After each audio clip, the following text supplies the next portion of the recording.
안녕하세요.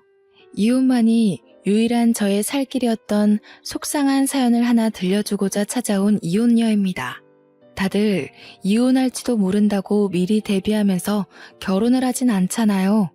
또 이혼의 결과를 낳지 않기 위해 배우자를 선택할 때 정말 유심히 고려해보기도 하지 않습니까? 저 또한 일반 사람들이 생각하는 것처럼 배우자와의 행복한 미래를 상상하며 괜찮은 사람과 결혼하고자 나름 신경을 많이 썼습니다. 그런데도 불구하고 이혼이라는 결과를 낳았네요. 운전이란 게 나 혼자 안전운전한다고 해서 무사고를 보장하는 게 아닌 것처럼 부부관계 또한 저 혼자 노력한다고 배우자마저 변심하지 않는다는 보장이 없더라고요. 속상한 일이지 않습니까? 저는 그저 욕심 없이 마음 맞춰 잘 살길 바랬을 뿐인데 남편은 왜 그랬을까요? 설렘이라는 것도 세월에 장사 없다고 보는데 왜 그것에 끔뻑 넘어가 평화로운 가정을 깨트려 버린 걸까요? 사람이란 건 감정이 있는 동물이기 때문에 어쩔 수 없는 거다 라고 치부하기엔 한눈 팔지 않으려고 노력하는 부부들도 많지 않습니까? 사람들의 축복 속에서 인생의 동반자가 되기로 약속을 했으면 지키려고 노력이라도 해야 하는 거 아니냐고요. 제 이야기가 남들에게는 흔한 소재일 수 있겠으나 저에겐 깊게 새겨진 유일한 상처라서 현명한 대처를 못했을지 모릅니다. 많은 사연을 들어봤을 청취자분들께서 제 사연에 위로 한마디씩 얹어주시면 감사하겠습니다. 저에게는 순진하고 여자에 대해 아무것도 모르는 모태솔로 남편이 있습니다. 저를 만나기 전까지 남편은 나이 31살이 되도록 여자랑 손도 한번 안 잡아본 쑥맥이었어요. 제가 아동복지협회에서 일하는 사람인데 남편이 시청 공무원이다 보니까 파견 직원으로 몇 번 만난 적이 있었거든요. 남편이 제게 먼저 관심을 주면서 대화를 트기 시작한 사이에요. 제가 살고 있는 곳은 조금 작은 도시 수준이었고 그래서 저희가 일하는 곳은 젊은 사람보다는 기혼녀와 나이 지긋한 어른들이 많은 곳이었습니다. 그 때문에 아마 미혼이고 자기보다 어린 여자인 제가 남편 눈에 든 것이 아닌가 싶어요. 저는 남편보다 4살이 어렸는데요. 첫 취업하자마자 저도 주변에 제 또래의 젊은 직원이 거의 없다 보니까 심심하긴 했거든요. 몇 없는 젊은 사람들은 다 가정이 있어서 퇴근하고 가볍게 맥주 한잔 할 동료도 없었습니다. 지연 학연 전혀 없는 곳에 취업된 경우라서 더더욱 외로웠죠. 저 또한 우리 회사에서 미혼의 젊은 남성을 본 건 남편이 처음이었어요. 남편의 관심으로 처음 대화를 했을 때 남편이 미혼이라는 말에 얼마나 반가워했는지 모릅니다. 그냥 그 사실만으로도 친구가 생긴 기분이었거든요. 그럼 마치고 식사 같이 하실래요? 사실 저도 이곳엔 아는 사람도 없어서 퇴근하면 아무것도 안 하고 집에만 있거든요. 어머, 정말요? 저야 너무 좋죠. 안 그래도 저도 집에 가면 쥐 죽은 듯이 누워서 휴대폰만 하는데 너무 잘 됐다. 그럼 저희 번호 먼저 교환할래요? 남편이 먼저 말을 걸어주었지만 관심의 척도는 제가 더 높지 않았나 생각합니다. 바로 연락처를 뿌리는 저의 적극성에 남편이 좀 당황하더니 금세 웃음을 보이면서 받아줬던 걸로 기억해요. 남편과 늘 공적인 대화만 나누다가 바깥에서 사적인 만남을 가졌는데 솔직히 나 자체가 제 타입은 아니었습니다. 외적인 것도 제가 좋아하는 스타일과 완전히 반대였고 여자에 대해 너무 모르는 순댕이였기에 제가 괜히 남편에게 때를 묻힐 것만 같은 느낌이 들더라고요. 그래서 이성으로 본 적은 없었고 대화 주제도 재미가 없었지만 제가 얼마나 타지에서 외로웠으면 그 시간마저 귀하게 여겼을까요? 이상한 개그를 하는 남편의 말솜씨에도 리액션을 열심히 해주면서 당시 분위기를 즐겼던 것 같습니다. 퇴근하고 먹는 반주가 그렇게 맛있는지 처음 알았다니깐요. 저는 남편과 종종 그렇게 바깥에서 시간을 함께 보냈습니다. 마음으로 통하는 부분도 많고 공통점도 제법 많아서 대화가 끊기지 않고 계속 이어졌어요. 하지 않았다는 거죠. 저는 남편을 동료 직원 이상으로 생각해 본 적이 없었는데요. 어느 날 남편이 제게 고백을 하는 거 아니겠습니까? 솔직히 많이 당황했습니다. 저더러 받아주지 않아도 된다고 하면서 그냥 말해주고 싶었다고 하길래 그것만으로도 이미 부담은 왕창 느꼈죠. 아마 그로 인해서 잠깐 남편이랑 멀어졌을 거예요. 제가 일부러 말수를 줄이고 피하면서 연락이 와도 피곤하다고 계속 거절을 했거든요. 남편이 눈치가 없어서 돌려 말하니까 전혀 모르더라고요. 제가 몸이 안 좋다고 만남을 피하면 약을 사다 주고, 친구들이 놀러와서 약속이 있다고 피하면 친구들과 시간 잘 보내라고 모바일 쿠폰을 보내주기도 했습니다. 이 마음을 계속 받는 것이 미안할 정도로 남편은 저한테 점점 더 호의적으로 변해갔어요. 이대로는 제가 희망 고문을 주는 나쁜 사람이 되는 것 같아서 남편에게 그만 제 의사를 확실히 표현해줘야겠더라고요. 그런데 얼마 뒤 제게 하나밖에 없던 가족인 엄마가 돌아가시면서 저는 남편에 대한 마음을 확 바꾸었습니다. 남편은 누구보다 저를 걱정해 주었고 장례를 치르는 내내 곁에 있어줬어요. 정신 못 차리고 있는 저를 대신해서 장례 절차도 모두 해결해 주었고요. 외동에다가 사촌들도 여자들이라서 남자의 손이 현저히 부족한 상황이었는데 그걸 흔쾌히 남편이 다 해주었다는 겁니다. 저희 엄마 관을 들어주는 것도 남편이 자처했어요. 친인척들은 남편을 보고 저한테 남자친구냐고 참 사람이 수더분하고 무던해서 좋다고 칭찬을 했습니다. 거기다 대고 저는 그가 남자친구가 아니라는 말을 하지 않았어요. 그냥 묵묵히 음료를 정리하고 있는 남편을 보면서 크게 의지를 했던 것 같습니다. 그때 처음으로 남편에게 이성으로서 마음의 문이 열렸고 그와 동시에 저런 남자와 결혼을 하면 좋겠다는 생각까지 들었어요. 어쩌면 남편보다 늦게 출발한 마음이지만 제가 더 빠른 감정이 아니었나 싶습니다. 장례를 마치고 저는 남편에게 식사 대접을 거하게 했습니다. 어디 식당에서 사준 것이 아닌 저희 집으로 초대해서요. 와, 이 한희 씨가 한 거예요? 한희 씨는 얼굴도 마음도 참 예쁘신데 요리까지 잘하시네요. 어쩜 그렇게 다 가지셨대요? 한희 씨 만나는 남자는 분명 복 받을 겁니다. 그래요? 대영 씨가 저희 엄마 위해서 고생해준 거에 비하면 비루하죠. 그래도 늘 저를 좋게 봐줘서 고마워요. 그래서 말인데 대영 씨가 그 복 한번 받아보시겠어요? 제가 돌려서 고백을 한 탓인지 남편이 잘 못 알아듣더군요. 그래서 우리 한번 만나보자고 직설적으로 얘기를 해줬더니 그제서야 깜짝 놀라대요. 그날 저는 남편이 그렇게 크게 리액션을 할 줄 아는 사람이란 걸 처음 알았습니다. 남편은 연애하면서 제게 정말 잘했어요. 이건 서로 주고받는 사랑이 아니라 완전 헌신이라 해도 되었을 정도로 저를 공주처럼 대해줬고 밥을 먹어도 어디를 가도 항상 자기보다 저를 우선해 두었습니다. 그런 마음 때문에 아마 제가 더 빨리 결혼에 대한 마음을 확신하지 않았나 싶네요. 결혼에 대해 정식으로 생각해 봤을 때가 딱 30살이었는데요. 주위에서도 친구들이 다 결혼을 하고 애 낳고 사는 걸 보다 보니 저도 자연스레 남편과의 미래를 그만 결정지어야 될 것 같다고 느끼게 되더군요. 결혼을 한다면 꼭 남편이랑 하고 싶었을 정도로 저는 다른 이성에 대한 가능성을 두지 않았습니다. 그래서 제가 먼저 남편한테 결혼 얘기를 슬쩍 했어요. 그랬더니 이번에도 역시 남편이 큰 리액션과 함께 먼저 말해줘서 고맙다고 하는 거 아니겠습니까?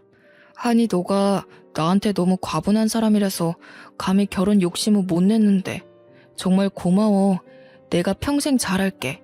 하늘에 계신 장인 장모님께 절대 못난 모습 안 보이도록 노력하는 남편이 될 거야.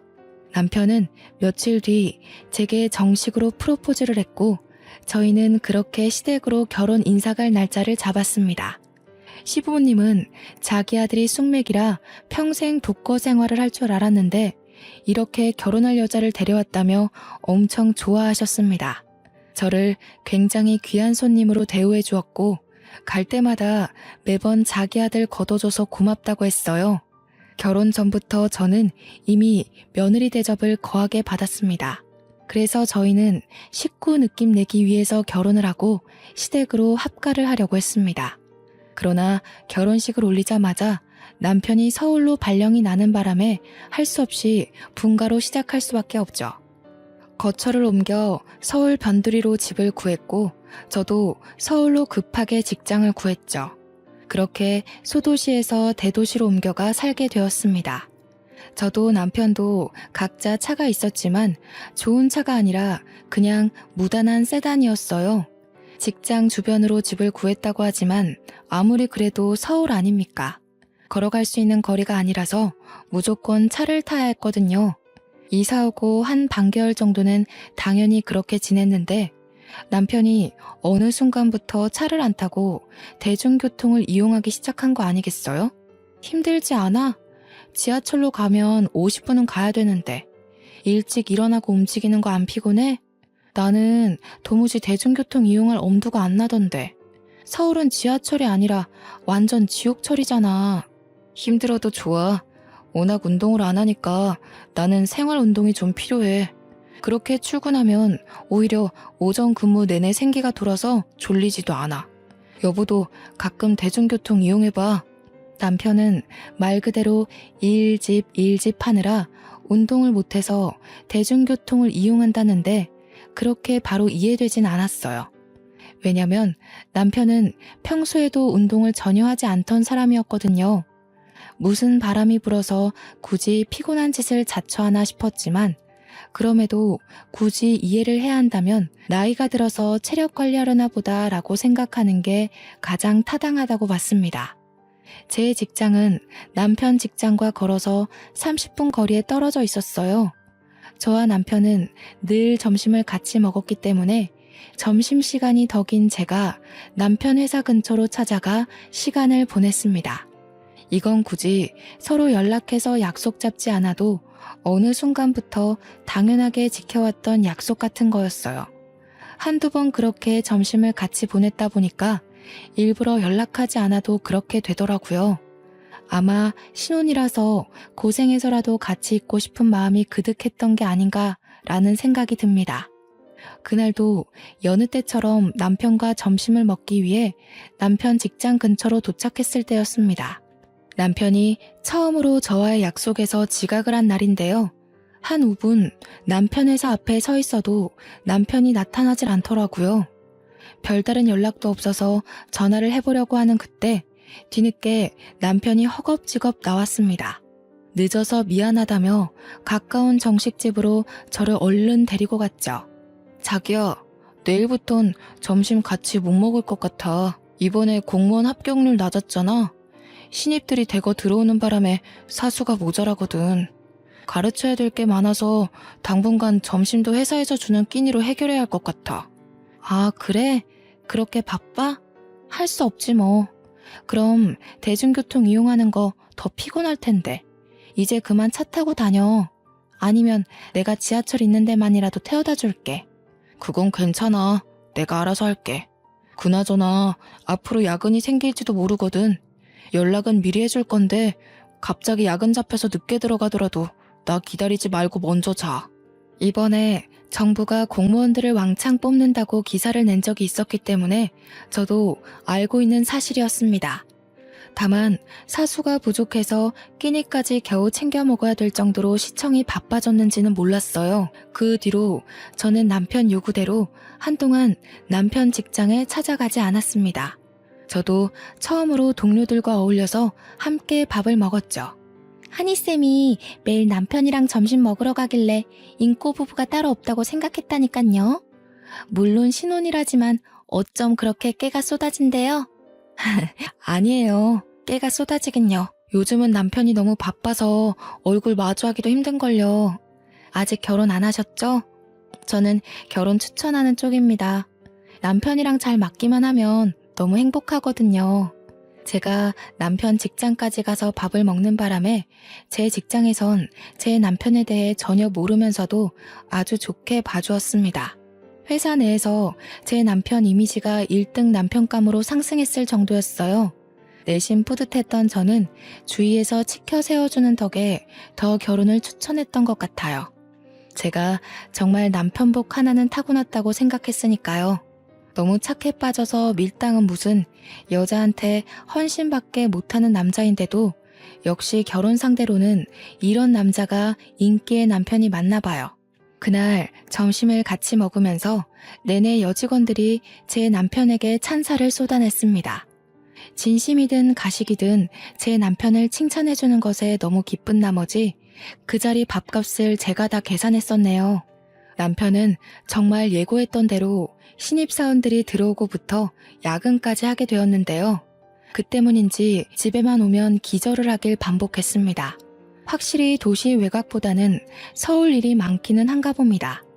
결혼한 지 1년 정도 만에 남편은 발령 전보다 갈수록 피폐해져 갔어요. 여보, 저녁은 먹었어? 밥도 못 먹고 일하는 거 아니야? 저녁 차려줄게, 일어나봐. 옷도 벗고 자야지. 아니야, 먹었어. 여보 미안한데 나 먼저 잘게. 안 씻어서 같은 침대 쓰기 좀 그러니까 작은 방 가서 자야겠다. 미안해. 남편은 제가 항상 말을 걸면 먼저 자러 가기 바빴습니다. 야근을 하면서부터는 계속 씻지도 않고 작은 방에서 잤고 그 때문에 저희는 신혼 1년 만에 각방 신세가 되었죠. 어디 그것뿐이겠습니까? 저와는 얼굴도 잘 마주하지 않았어요. 화장실 가다가 마주쳐도 남편이 먼저 금방 눈길을 돌리며 피곤하다는 말만 입에 달고 살았습니다. 마치 제가 무슨 말이라도 걸어서 같이 마주하는 시간이 오래 묶이게 될까봐 일부러 피하는 사람 같았죠. 남편이 피곤해서 그러는 걸 알기 때문에 이해하려고 했지만 그래도 서운했습니다. 저희가 제대로 된 대화를 나누지 못한 지가 벌써 3개월은 될 겁니다.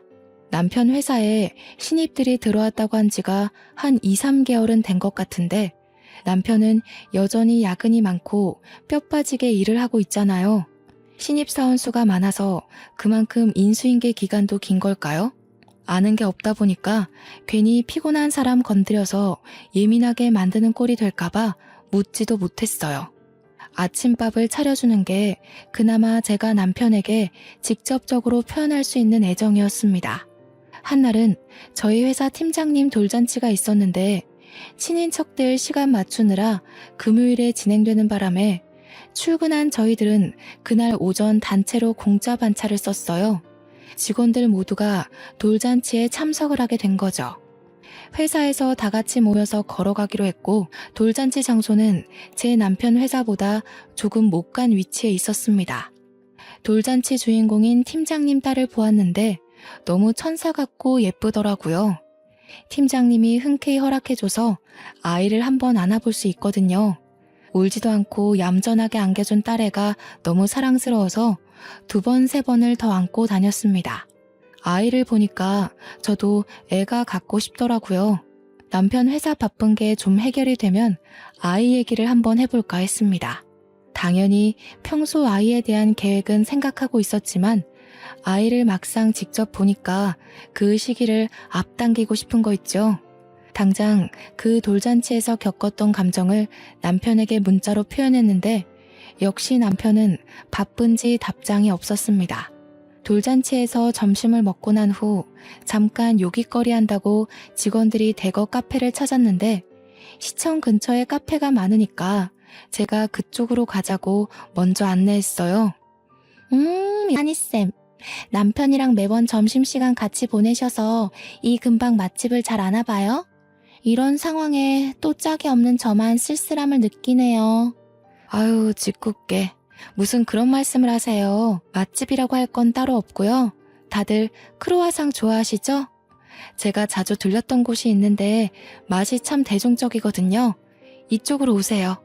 저는 남편과 여러 번 방문했던 맛있는 빵집으로 사람들을 데려갔습니다. 그곳은 제가 발견한 의외의 맛집이었고 아직 입소문 타지 않은 곳이라서 거기 알바생과 사장님이 저와 남편을 알고 있기까지 했어요. 남편과 점심시간을 따로 보내면서부터는 발길이 끊겼던 곳이기에 저 또한 그곳을 오랜만에 방문하는 거였습니다. 횟수로 따지면 역시 3개월 정도는 되었을 때네요. 빵집에 들어간 뒤 제가 쏠 테니까 직원들한테 고르라고 하고 저는 간만에 보는 사장님께 인사를 했습니다. 사장님께서 역시 저를 알아보더라고요. 그런데 반갑게 인사를 해주는 것 같으면서도 어딘가 모르게 사장님 표정이 불편해 보이는 거 아니겠습니까? 옆에 있던 장기 알바생도 마찬가지였습니다. 제 인사에 늘 미소로 답하던 사람들이 어색한 얼굴로 서로를 눈치 보더라고요. 한희씨, 오늘은 남편이랑 같이 안 왔나 봐요? 요즘 왜 남편이랑 같이 안 와요? 혹시 둘 사이에 무슨 다른 문제가 있는 건 아니죠? 네? 사장님도 무슨 그런 농담을. 저희 아직 신혼이에요. 문제 생길 게 있을 리가요. 그게 아니고 저희 남편이 요새 신입사원 사수 노릇하느라 정신이 없거든요. 제가 너무 오랜만에 와서 별 오해를 다 만들어드렸네요. 그렇구나. 그렇다면 한희 씨한테 더더욱 알려줘야겠네요.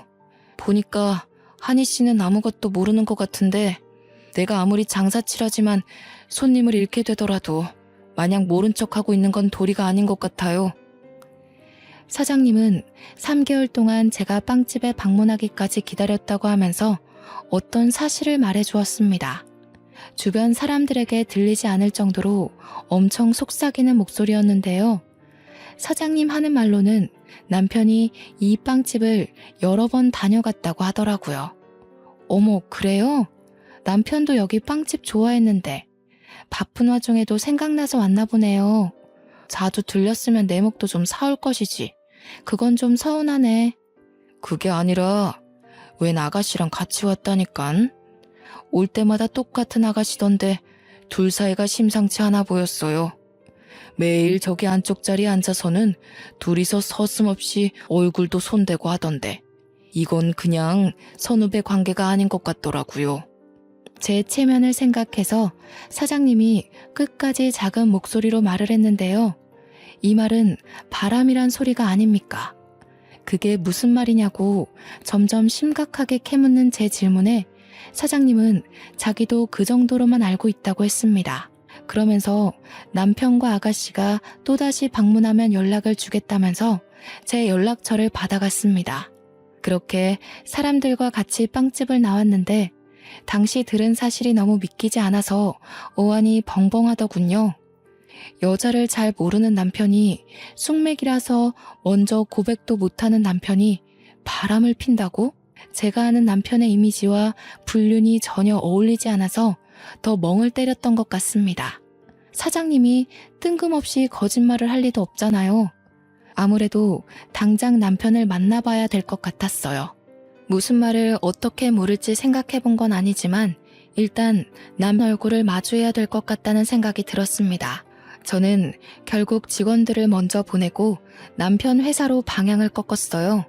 여전히 점심시간이었는데 제가 건물로 들어서자마자 이쪽으로 나오는 남편을 바로 발견했습니다.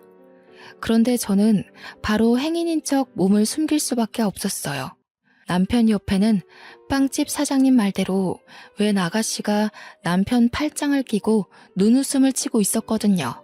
당시 너무 놀라서 그 둘을 그냥 보내버렸습니다. 유리문 밖으로 보이는 남편은 아가씨를 데리고 빵집으로 들어갔고 바로 제게 전화가 왔습니다. 한희씨? 지금 한희씨 남편이 그 아가씨랑 같이 왔어요. 멀리 간 게 아니라면 다시 돌아올 수 있어요? 덮치는 건 너무 섣부른 방법인가? 그렇잖아도 그쪽으로 들어가는 걸 봐버렸네요. 사장님 정말 죄송한데 저 좀 도와주시겠어요? 저 사람들 무슨 얘기하는지 가까운 테이블에서 앉아서 녹음 좀 해주시고 사진 몇 장만 찍어서 보내주세요. 이런 부탁해서 죄송합니다. 사장님은 죄송할 거 없다면서 흔쾌히 제 부탁을 수긍하셨습니다. 시청 로비에서 나가지도 못하고 빵집만 바라보고 있었는데 나중에 5분 단위로 끊어서 녹음 파일이 날라오더군요. 눌러보기 겁이 났지만 끝내 들어본 녹음 파일은 아주 가관인 내용이 한가득 담겨 있었습니다. 이미 둘은 2-3달 정도 된 사이였더라고요. 그 기간은 남편이 제게 점심을 같이 못 먹을 것 같다고 얘기한 시기와 비슷했어요. 그리고 남편이 바빠서 집에 오면 기절하던 기간과도 같고 대중교통을 이용한 시기와도 일치했죠. 이 모든 건 남편이 평소 제가 알던 모습에서 돌변하기 시작한 때와 정확히 일치한다는 소리입니다. 파일에서는 누가 들어도 불륜이라 오해할 만한 대화들이 잔뜩 흘러나왔습니다. 그러다 이후에 영상 하나가 도착했는데 역시나 사장님이 보낸 거였어요. 영상에는 남편과 아가씨가 마주보고 앉은 상황에서 손을 꼭 잡고 있는 다정한 모습이 있었습니다. 남편이 아가씨를 챙겨 빵을 먹여주기도 하는 거 아니겠습니까? 내가 좋아해서 알아낸 그 빵집에 다른 년을 데리고 가서 불륜짓 할 줄은 몰랐네요. 남편이 여자한테 저런 행동도 할 줄 안다는 것 또한 몰랐습니다. 제 앞에선 쑥맥이기만 하던 남편의 모습이 저 아가씨 앞에선 완전 늑대가 따로 없더라고요. 저는 사장님께 감사 인사를 보내고 남편 회사에서 나왔습니다.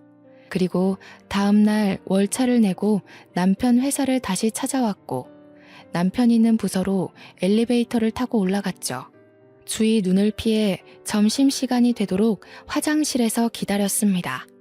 그동안 남편에게 할 말을 머릿속으로 정리하고 있었죠. 그때 화장실로 여직원 몇 명이 들어왔습니다. 듣고 있던 녹음 내용을 종료하고 나중에 인화를 할 사진을 몇 장 정리하고 있는데 여직원들 무리 중 한 명이 저를 아는 척하는 거 아니겠어요? 처음엔 몰라봤는데 그 여직원이 자기를 설명하는 순간 동기라는 것이 떠올랐습니다. 그리고 제 표정은 완전 어색해져 버렸죠. 반갑게 인사할 만큼 친한 사이가 아니었거든요. 이 동기는 대학 다니다가 같은 동기들의 남자친구를 뺏었다는 이유로 소문이 쫙 나서 스스로 자퇴를 했던 친구입니다. 저랑은 지나가다 인사만 한 정도였죠. 자퇴하고 공무원 공부를 시작했다는 얘기는 친구의 친구를 통해 듣긴 했는데 시청에서 일하고 있는 줄 몰랐네요. 그 동기는 넓은 서울에서 학교 때 친구를 보니까 나름 반가웠는지 신이 나서 제게 아는 척을 했습니다. 하필 이런 좋지 못한 상황에서 만난 게 좀 그렇지만 저도 그 인사에 적당히 대응해 주었죠. 웬일이니? 어떻게 여기서 다 만나지? 나 여기 꽤 길게 다녔는데 이제야 보네? 너도 여기서 일해? 이번에 신입사원으로 들어온 거야? 아, 난 여기 직원 아니야. 그냥 남편이 여기서 일해서 얼굴 보러 왔거든. 너는 잘 지내는 것처럼 보이네. 공무원 준비한다는 소문은 들었는데 해냈구나. 대단하다. 난 또 너도 공무원 된 줄 알았어. 응, 나는 이번에 신입으로 들어왔어. 준비한 지는 오래됐는데 이제야 신입으로 들어와서 적응하느라 바빠. 안부를 길게 나눌 정도로 친한 사이는 아닌지라 저희 대화는 어느 정도에서 뚝 끊겨버렸습니다. 동기도 저와의 추억이 없기 때문에 그리 긴 대화는 잊지 못하고서 작별 인사를 하고 떠났죠. 점심시간이 되었다는 걸 알고 남편을 찾아 나섰는데 혹시라도 뒤에서 동기가 제 행동을 이상하게 볼까봐 저 멀리 있는 동기를 눈치 보며 남편의 부서로 걸어가고 있었어요. 그런데 어디론가 폴짝폴짝 뛰어가던 동기를 확인했고 그 순간 저는 곧장 걸음을 멈춰버렸어요. 저도 모르게 화장실로 숨어버렸어요. 그러곤 멍청하게 한 곳을 바라보기만 했습니다. 다름 아닌 동기가 제 남편과 팔짱을 끼는 모습을 발견했기 때문이죠. 둘은 팔짱을 끼더니 곧바로 엘리베이터로 데려갔습니다. 잘못 봤다고 하기엔 제가 이미 남편과 동기의 얼굴을 너무 훤히 확인해버렸어요.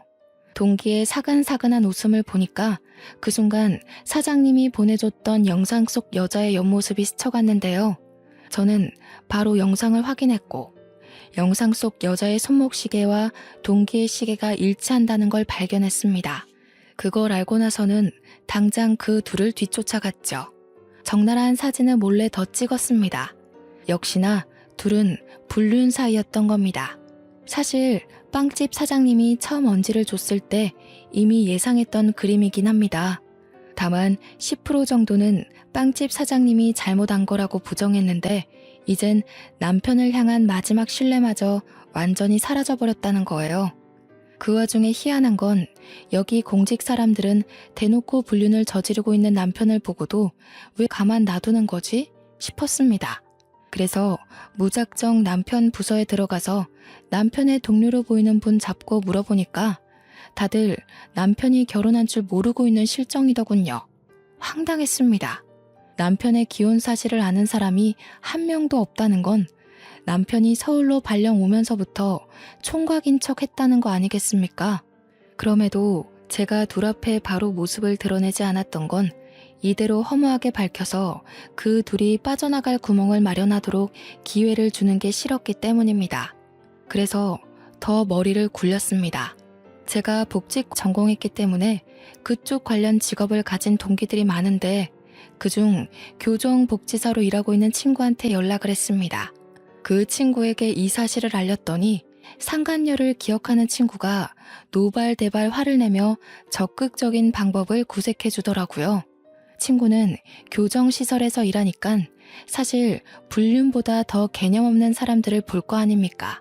교도소에는 주위에 깔린 사람들만 해도 다 법 관련, 범죄 관련 직업으로 판을 치고 있을 거고요.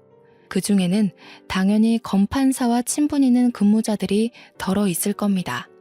게다가 제 친구 남편이 교도관이란 사실도 이미 알고 있는 정보였어요.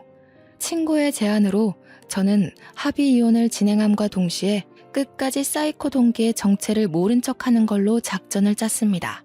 그리고 나서 친구가 말하기를 이혼을 한 뒤에 상간녀를 소송하라고 했어요. 법에 대해 잘 몰라서 친구 덕분에 처음 알게 된 건데 이혼하고도 상간녀를 소송할 수 있고 이혼한 뒤에는 민사가 아닌 가사소송으로 들어간다고 합니다. 사건이 이렇게 빠지게 되면 위자료도 더 높게 측정될 수 있다고 했어요. 변호사비가 2배로 들 수는 있대요. 하지만 친구가 그건 걱정하지 말라면서 변호사는 지인 찬스로 할인해 줄 테니까 자기가 시키는 대로 하라고 하더군요. 그래서 저는 친구를 믿고 그날 밤 집에 들어온 남편과 대화를 시도했습니다. 그때부턴 겁이 없어졌던 것 같아요. 친구 아니었다면 내내 벌벌 떨고 있었을지도 모르는데 당시 상황이 누가 봐도 제가 더 유리했거든요. 남편은 여느 때처럼 저와 대면하길 피하더라고요. 매번 같은 레퍼토리였고 또 피곤하다는 핑계로 바로 씻으려 했습니다. 당신 바람피지? 요즘 여자들이 참 예쁘장하고 자기 관리를 잘해서 큰 물에 있다 보면 눈이 돌아갈 만해. 그렇다고 신혼 1년 만에 그러는 건 좀 너무하지 않아? 제가 던지는 말에 남편이 화들짝 놀라서 그제야 제 얼굴을 마주봤습니다. 얼마 만에 제대로 보는 건지 황당해서 감격스럽더군요. 남편은 제 말에 가타부타 설명도 없이 무작정 길고 날며 아니라고 부정하기 시작했는데요. 저 말고는 만나본 여자가 없던 사람이다 보니까 부정행위를 숨기는 표정도 그렇게 티가 났지 뭡니까. 남편을 캐묻고 사실을 밝혀내는 데에 전혀 문제가 없을 정도로 이미 다 알아차려졌네요. 끝까지 모르는 척 하시겠다. 불륜을 저지르려면 연습이라도 좀 하고 시작하지 그랬어. 불륜도 꾼들이나 하는 짓이지. 당신 같은 어중이 떠중이들은 덜미가 잡히게 되어 있다고. 제가 영상과 녹음 증거를 남편에게 보여주고 빵집 사장님의 증언과 회사 찾아가서 찍었던 사진까지 밝히니까 결국 남편이 실토를 했습니다. 그렇다고 용서를 비는 건 아니었어요. 어줍잖게 다른 작전을 펼쳤습니다. 어디서 본 건 있는지 완전 뻔뻔하게 어깨를 더 활짝 펴더라고요. 잘 됐네. 그래서 당신 나랑 이혼하고 싶다는 거지? 그래, 나도 이혼하고 싶어. 솔직히 자기가 제일 예쁜 줄 알았는데 서울 오니까 자기보다 예쁜 사람 천지더라.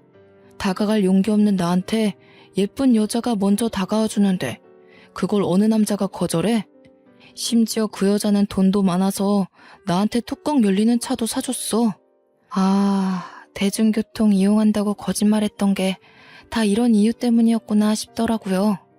그것까진 몰랐는데 알아서 남편이 말해주니 더 어이가 없었습니다. 남편 성격을 알다 보니까 제가 이렇게 사실을 밝혀버리면 조금이라도 주눅이 들 줄 알았어요. 싹싹 빌면서 용서해달라고 할 줄 알았단 말이죠.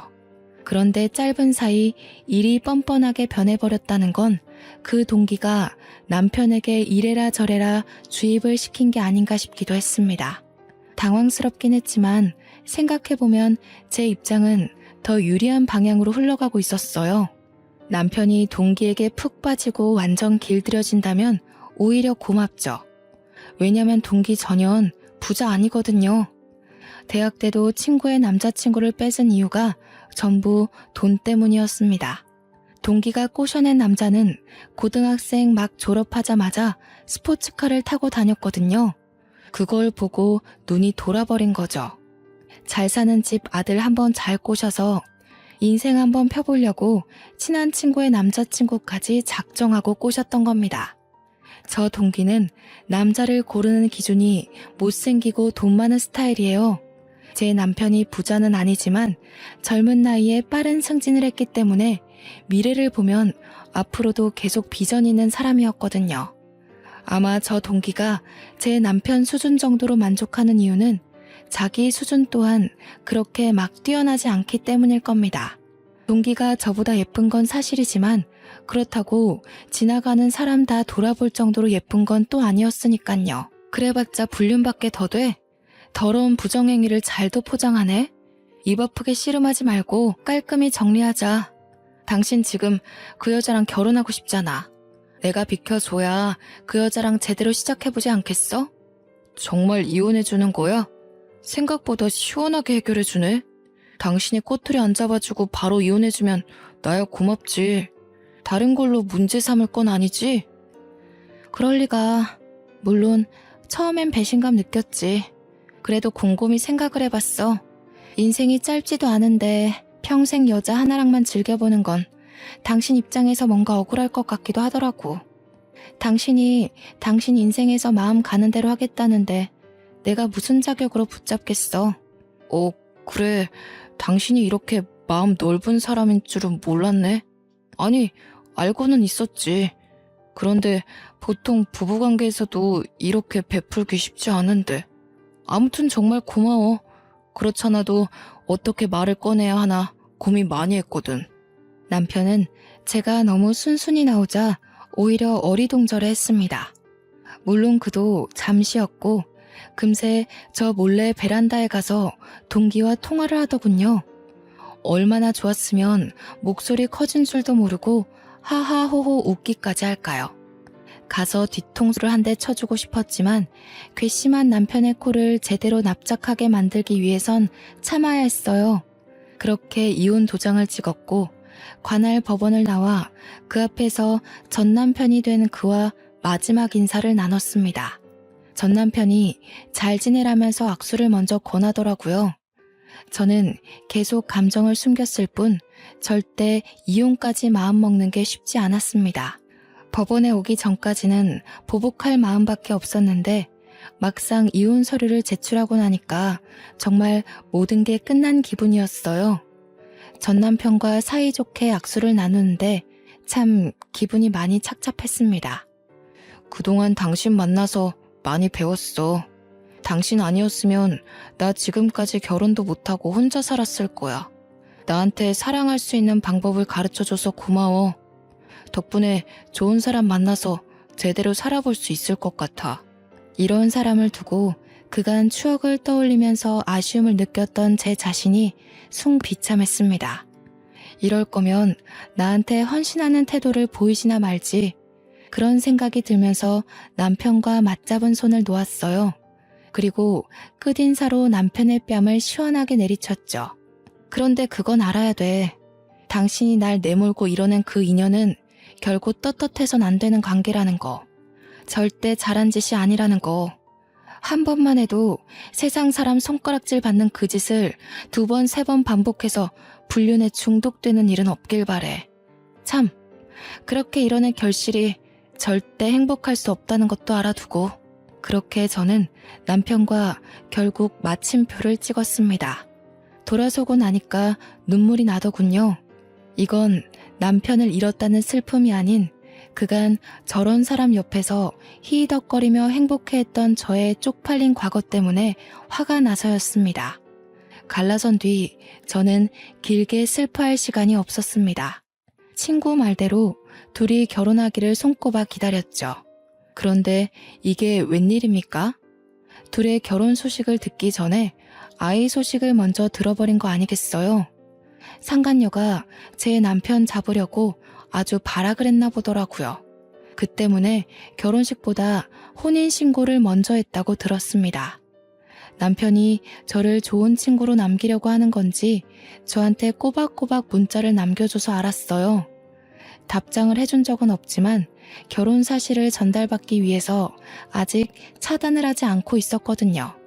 그래서 저는 빠르게 소식을 알 수 있었습니다. 혼인신고를 했다면 이젠 정말 제가 승기를 잡을 때였어요.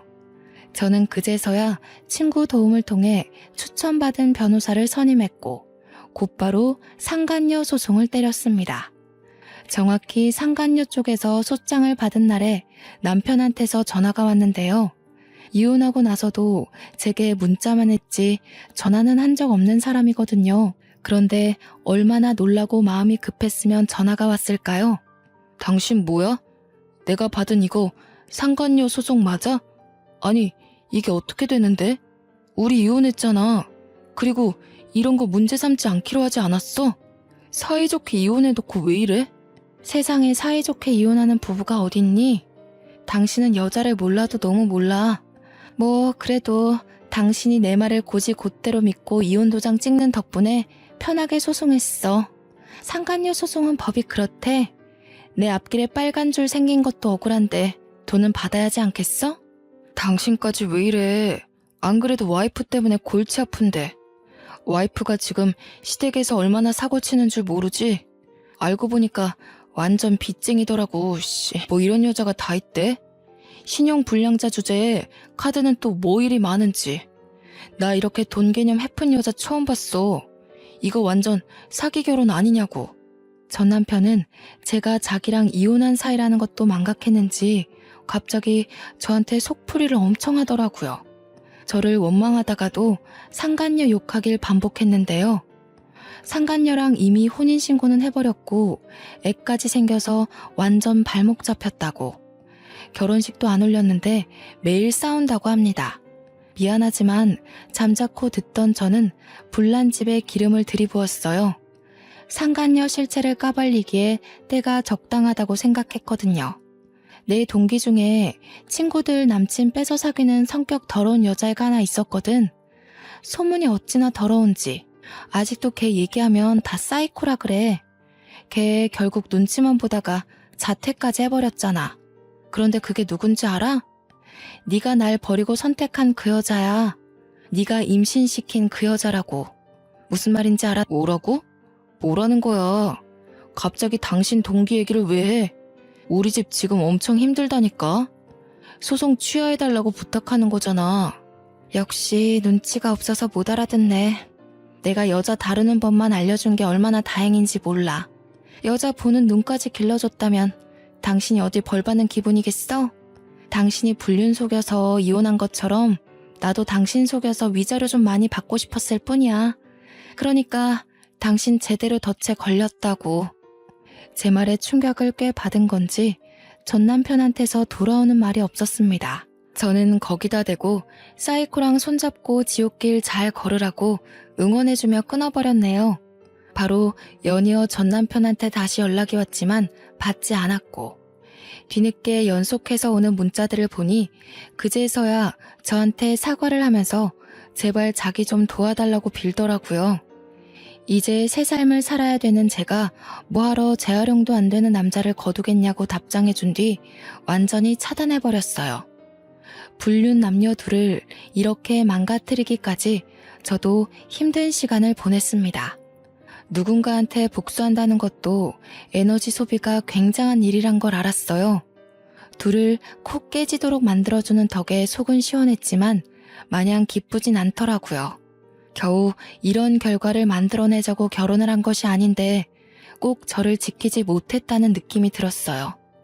인생의 한 부분이 도려내지는 바람에 생긴 공허함 때문이겠죠. 현재는 시간이 차차 해결해 줄 거라고 믿고 또 다른 미래를 준비하고자 계획 중에 있어요. 우선 친구 덕분에 거하게 받은 위자료로 변호사님과 친구에게 식사를 대접했습니다. 이웃만으로도 정신이 그렇게나 흔들리는데 금전적 손해까지 봤다면 얼마나 더 억울했겠습니까? 그나마 친구 덕분에 다시 사회에 재기할 의지가 생겼던 것 같아요. 제 나이가 아직 30대라는 것 또한 다시 일어설 수 있는 자산이라 생각하고요. 저를 지키고자 이혼을 했기 때문에 이 선택을 후회하지 않으려면 이혼 후의 삶이 더 질 높아야 된다고 생각합니다. 그러기 위해 저는 현재도 물론 앞으로도 늘 노력하고 가꾸면서 승승장구하는 사람이 될 겁니다. 이혼한 모든 분들에게 말씀드리고 싶어요. 이혼은 절대 흉이 아니라 내가 원하는 삶을 다시 계획할 수 있는 기회라고 말입니다. 다들 아픔이 클수록 더 단단해질 거란 걸 믿으시고 희망만 쫓는 사람들이 되었으면 좋겠어요. 제 사연은 여기까지입니다. 항상 마음가짐 굳세게 먹길 바래요. 감사합니다.